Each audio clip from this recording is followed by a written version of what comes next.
welcome to the Art of Worldbuilding podcast, episode number 25.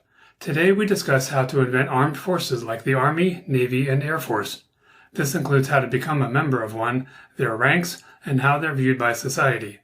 This material and more is discussed in a chapter from Cultures and Beyond, Volume 3 in the Art of Worldbuilding book series. Do you want practical advice on how to build better worlds faster and have more fun doing it? The Art of Worldbuilding book series, website, blog, and podcast will make your worlds beat the competition.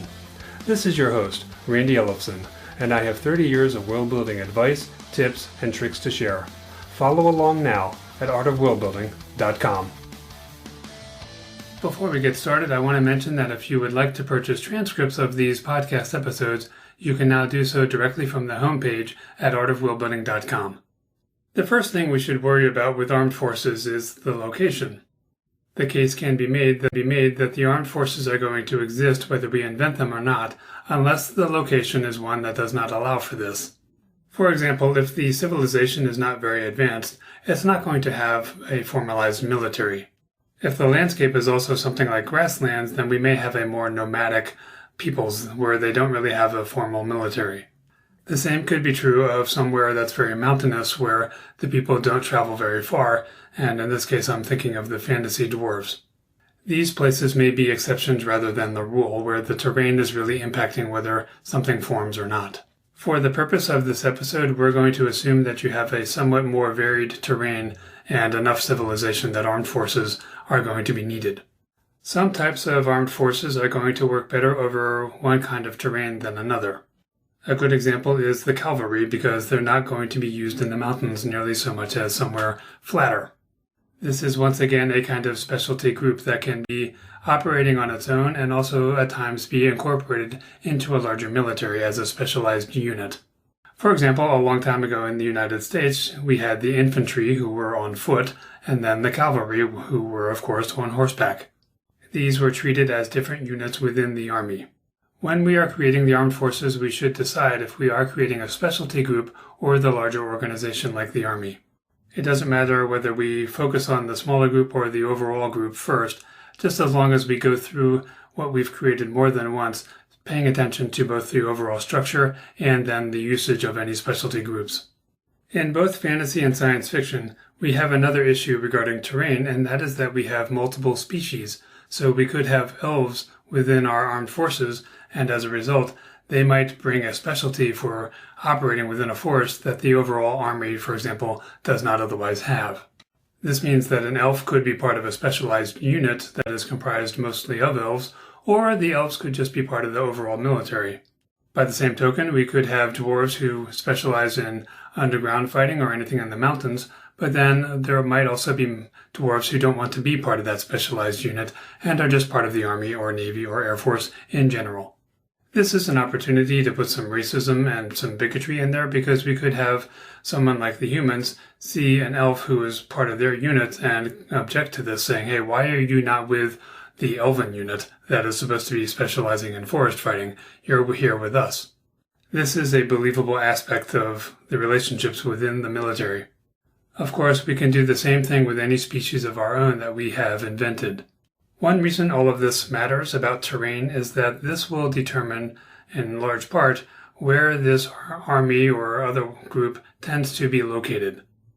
If they don't do well on plains or in the desert, and they aren't needed there much, they're probably not going to be located there. If circumstances force them to fight on such terrain, they may have less training and experience. The opposition in a conflict might know this and try to take advantage of it by forcing the conflict to take place on that kind of terrain. What if one army has elves who specialize in forest fighting and another army does not? It makes sense that the one with the elves might try to force the conflict to take place near or in a forest. They might also use the forest for cover, knowing that they've got people who can navigate really well there and the opposition does not. Another aspect of location is whether this military group has any sort of special sites and where these are located. For example, maybe they are expected to be super efficient at fighting a certain type of creature and therefore they need to have experience fighting these, so maybe they've got a training base located wherever that creature is. Generally, the military uses special training sites, and they don't have the training available everywhere. So one of the decisions we need to make is where this training is taking place. A large population center is an obvious choice, as is any sort of special terrain or nearby creatures that training is needed for. This can be true with science fiction as well if we have training for something like pilots, where they need to deal with certain kinds of space phenomenon. Naturally, training for certain things can happen in one location, and training for others can happen in a different location. We can also decide to give each of these locations a cool name, like the Citadel or the Dark Abyss, and therefore characters can mention this, hey, at my time at the Citadel I did so-and-so. And if we give it an interesting name, it just adds a little interest for our readers. It can create mystique about what the training facility is like and make people curious what goes on there. Beyond training facilities, we might also have special locations that they use as part of their duties. One example that comes to mind is if they ride giant birds of prey like eagles or falcons, then when they land on the ground, they are vulnerable, and if they need to camp for the night, this could be a problem, so maybe they do things like build special towers out in the wilderness that are large enough for the birds and for them to camp, and where these cannot be accessed from the ground. Using our imagination, we can think of other places similar to this. This neatly dovetails into another related subject, and that is what they are using to get around, whether they are walking, riding animals, or riding machinery. We should make a basic decision about what they are typically using. One reason for this is that the military will most likely be charged with supplying that. For example, horses will most likely be owned by the military, even if a specific soldier has a specific horse that he is typically using for the purposes of bonding. The reason for this is that military horses must, of course, be trained. The same will be true of any other animal that is ridden as part of a military group. Machinery comes up a lot more in science fiction, and obviously this is something that's going to be supplied by the military. In a film like Star Wars, the only reason Han Solo gets away with flying the Millennium Falcon is that he's not an official part of the military there. You'll notice all of the other ships look the same, and they have the same capabilities as a result. For additional realism with science fiction, we should invent different kinds of machines that people will be using. They will have different capabilities, whether that's firing ability or defensive abilities, or even the kinds of terrain that they are designed for. One way that we can use this as storytellers is having the characters acquire a type of machinery that is not the ideal one because they're on the run or something like that, and they have to just take whatever they can steal, for example, and there's something that they want but they can't find it, so they have to take something else. It helps us if we have already invented these machines and if we've already created limitations so that our characters can complain about whatever choice they have to make. This allows them to get a vehicle that allows them to escape, but it may not do so in an optimal fashion, and therefore they might have to travel from wherever they are now to some other location and hope that they can acquire what they really need there. This is one way to not only be realistic, but create more plot points for us. If they can always acquire exactly what they need, that's not very believable, and it doesn't have a whole lot of tension to it. We need things to go wrong. If you're looking for more world-building resources, artofworldbuilding.com has most of what you need. This includes more podcasts like this one, and free transcripts if you'd prefer to read an episode. You can also find more information on all 3 volumes of the Art of Worldbuilding series, which is available in ebook, print, and audiobook formats. Much of the content of those books is available on the website for free. You can also join the mailing list at artofworldbuilding.com/newsletter. This gets you free, reusable templates from each published volume in the series. You don't even need to buy the books to get these. I also send out contest information, free tips, and other stuff to help with your efforts. Please note that I do not share your email address with anyone because that's against my privacy policy, and you can unsubscribe at any time. Sign up today to get your free content and take your world building to the next level. Once we've decided where this military group typically operates and the kind of transportation they have and what kind it is, whether it's a Navy, an Army, or an Air Force, or a Space Force, then we can start thinking about the road to becoming a member of this armed forces and what someone has to go through. Many militaries will accept people who have no particular training or skills before they join the military, and those people are put through what is called basic training in the Army in the United States. However, by the time they complete basic training, they are expected to have acquired certain skills. This can be a default decision that we also do for anything that we are inventing, but we might also want to decide that certain prerequisites are required. Why would we decide this? Well, if the group is supposed to be elite in any way, they probably don't want to waste their time training people who appear to have no talent or skill for something. This again brings up the concept of joining the general military group or joining a specialized force within that group. The latter is arguably more likely to have specific requirements. Expert swordsmen probably want a certain amount of skill with a sword and even a knife. Cavalry might require basic horsemanship skills. The Air Force might require a certain amount of flight skills. A Space Force could require the same of any time piloting in space or possibly even doing launches from the ground through the atmosphere and into space. One way we can use this is that in addition to someone becoming an elite member of this specialized group, if they pass all the tests, they were able to be recognized as being kind of special even before they joined because they made the cut. This can result in some snobbery, of course. There will always be people trying to act like they are better than you. Maybe this group even has a reputation for being haughty. That could in turn make some of our characters resent certain members of this group if they are encountered during our story, so this is another way that we can leverage this kind of development. So what prerequisites might your group need? Think about how you intend to use them in the story that you are creating them for. What do they need to do, and are you just going to use them as a general army kind of thing where they're just going to go out and be a nameless mass of 5,000 people who maybe they all get killed or a bunch of them do or they win the war, but you're not really going to delve into the specifics of who they are. If that's the case, then maybe don't worry too much about creating prerequisites for them. On the other hand, if you imagine that you're creating this group because one of your main characters is supposed to be a member of that group or a former member or even an aspiring member, then you probably want to think about the prerequisites, not to mention, as we're going to get to in a minute, the training they went through or are going to go through, and then what the final tests are going to be. So the first question really is, do you need to worry about prerequisites or not? As a final note on prerequisites, not all of them have to do with physical skills. It might be something like knights requiring you to be of noble birth. This is, of course, a kind of discrimination, and we can leverage that to create some tension. That brings up the subject of characteristics. You may remember from the Creating Life volume in the Art of Worldbuilding series that we looked at things like intelligence, wisdom, charisma, strength, constitution, agility, dexterity, and morale. Officers are more likely to require the higher mental traits like better intelligence. By contrast, we could reasonably assume that the enlisted men and women might need more physical attributes because that's what they're bringing to the table instead.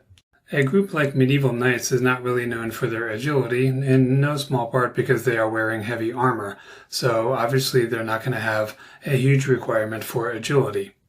They may require better dexterity, however, in order to wield a sword with expert skill. Military who wear less armor might have higher requirements for agility, so we can use the typical armor that they have as a way of deciding some prerequisites. It's always great when we can use decisions we've already made to help us make other decisions. For any characteristics that we decide on, it can be difficult for anyone to test these. However, in science fiction, simulations offer a good way to do this. For example, we could have a scenario where wisdom is required to escape a situation. In another one, their morale might be tested by whether they flee or they stand up to the opposing forces. Physical skills are necessarily easier to determine with a test, so if we want to have tests for these other mental traits or characteristics, we might have to think about that a little bit more. These tests can be famous, and they can also add some interest to our story. Another aspect of initiation testing is that it can allow someone to bypass certain training if they show that they already have the skills required. Either that or the tests can be so easy for them that they don't really need to prepare for them and they just kind of blow through them. One way we might want to use this is to have that character impress the leadership, and therefore that person is tasked with a higher level of service than they might have otherwise been expected to get. Someone who's already an expert pilot or a sword fighter isn't going to have to go through all of the training, and they may realize this person has a lot of potential. In both fantasy and science fiction, we tend to like characters who demonstrate that they are special in some way, partly because it allows us to live vicariously through them, and the idea that we would also be that special if we were in their shoes. This sort of escapism is one of the things that this genre allows us to do as an audience member. Some of these tests can also be purposely unfair to see how someone reacts to that. Do they whine about it, or do they accept it gracefully, or do they simply point out that something wasn't fair? If you were a military leader, would you want a whiner on the front lines or in charge of anything important? Probably not. If we've already decided how these people are going to be used, that makes it easier to figure out what kind of training they need. And the easiest way to decide how they're going to be used is simply to imagine some scenes where they are doing whatever it is that they do. You don't have to really write these, you just kind of play around with it in your head. What do you imagine them doing in your setting and in your story? What kind of impact are they going to have? Do these actions require a certain amount of skill for them to implement? If so, well, there's your training. Unless we have an understanding of how long it takes to be trained in something like swordsmanship in order to become an expert, we probably don't want to be too specific about how long someone is in training. Granted, if we're talking about a skill that doesn't exist, then no one can show up and tell us that we're wrong. And the last thing to mention here is that there are most likely going to be some sort of final test in order for them to graduate and become a member of this military group. We can decide that these tests are relatively safe or that they're so dangerous that sometimes people actually die from them. Naturally, this will have an impact on someone who is about to take these tests. It can also impact the way that others view them if they know that these guys took tests that could have resulted in their death, but they didn't, they made it through, and now they're a member of this group. This could cause some people to look at them in awe. To decide this, decide what kind of reaction you want people to have to any character who is a member of this group. If you're enjoying the podcast, please rate and review the show at artofworldbuilding.com/review. Reviews really are critical to encouraging more people to listen to a show they haven't heard of before, and it can also help the show rank better, allowing more people to discover it. Again, that URL is artofworldbuilding.com/review. Unless you have served in the military, there is one area of it that you probably don't understand much more than I did until I took the time to do the research, and that is the ranking and the difference between commissioned officers and enlisted grades. And that's what we're going to discuss now. Like virtually all episodes of this podcast, this one is based on a chapter from the Art of World Building series, and in this case it is from Cultures and Beyond, the chapter on how to create armed forces, of course. I mention this because in the book I have a number of charts that lay out the different ranks and what that really means. I'm not going to go right down these charts, but I am going to cover the basics about this. Before we get started, I want to mention that we can use any of the existing rank structures that exist in the Army, Navy, or Air Force. We don't have to make up our own. Another option is to take the same ranks but give them new names so that they seem different but they actually aren't. Why would we do that? Just to create a sense of another world. Unless we are writing a detailed account of what it's like to be a member of this military, we don't really need to go into any kind of detail at all about most of this.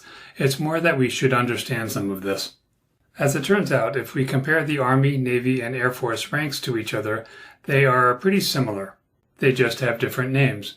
For example, in the Army, the Field Marshal or General of the Army would be the equivalent of a Fleet Admiral in the Navy or a Marshal in the Air Force.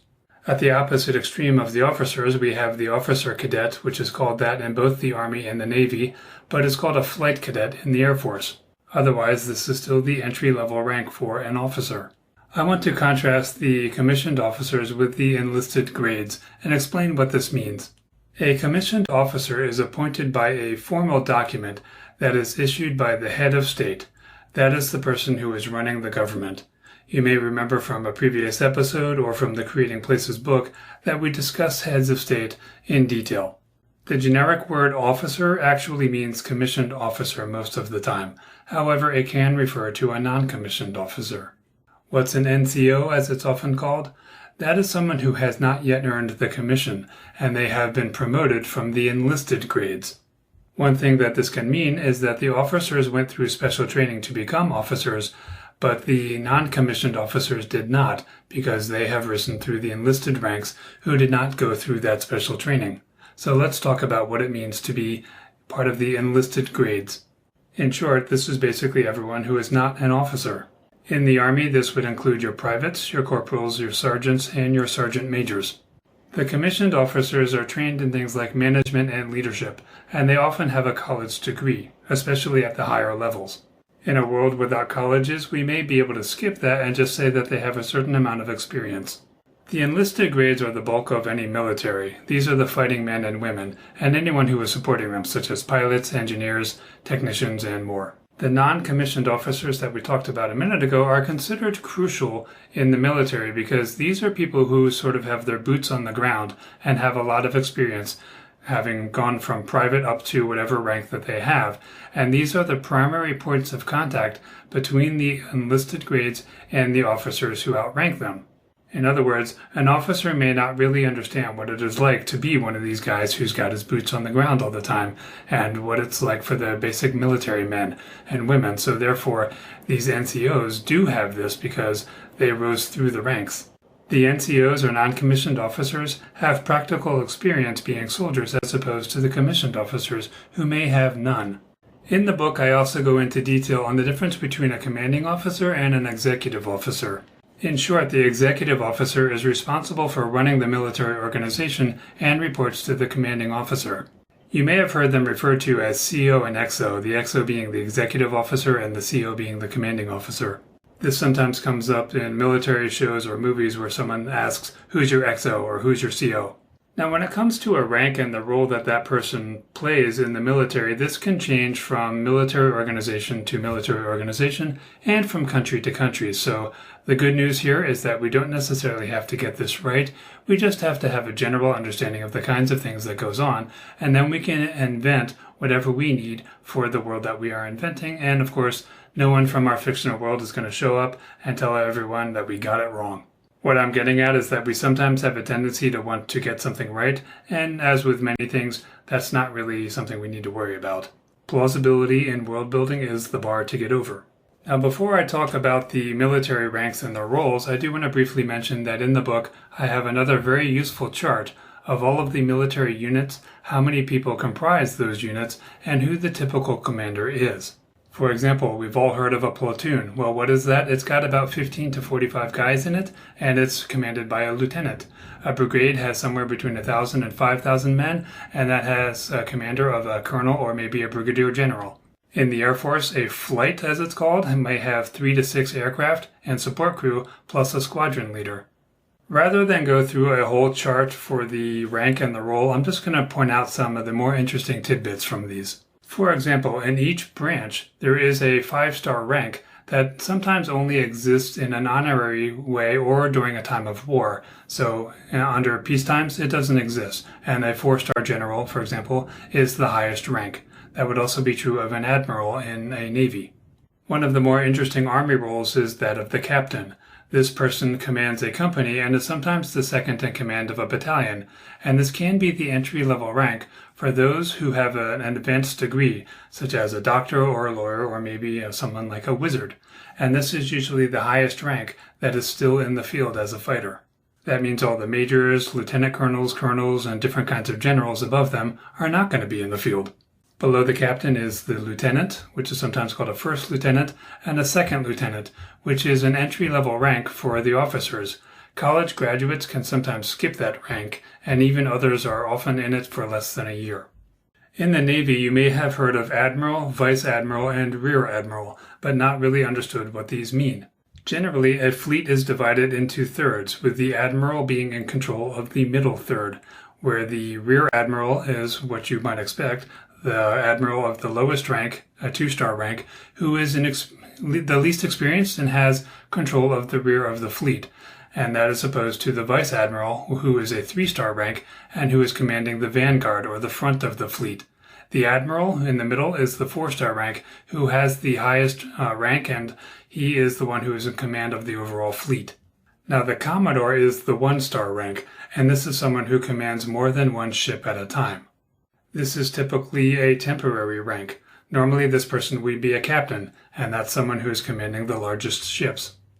In the Air Force, we once again have multiple names that are very similar. For example, the Air Chief Marshal is the 4-star rank, and this is the commander of an Air Force.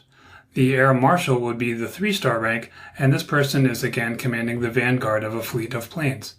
The Air Vice Marshal is again a 2-star rank that is commanding the rear of a fleet. As with the Navy, the Air Commodore is someone who has a 1-star rank and is commanding multiple groups. If you need this kind of thing worked out for your story or your setting, I highly recommend either researching these on your own or just picking up a copy of Cultures and Beyond, where I have already collected a lot of this for you.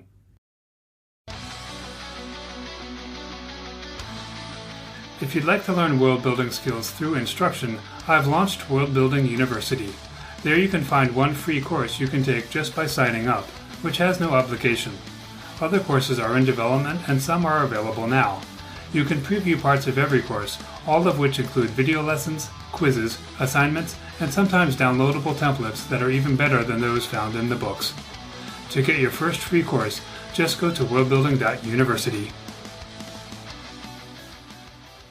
I briefly want to talk about their place in society and how they are viewed. This can have a big effect on how we portray them and how other characters react to them. Naturally, how they are viewed by one society or one settlement or sovereign power may differ from how they are viewed by someone else.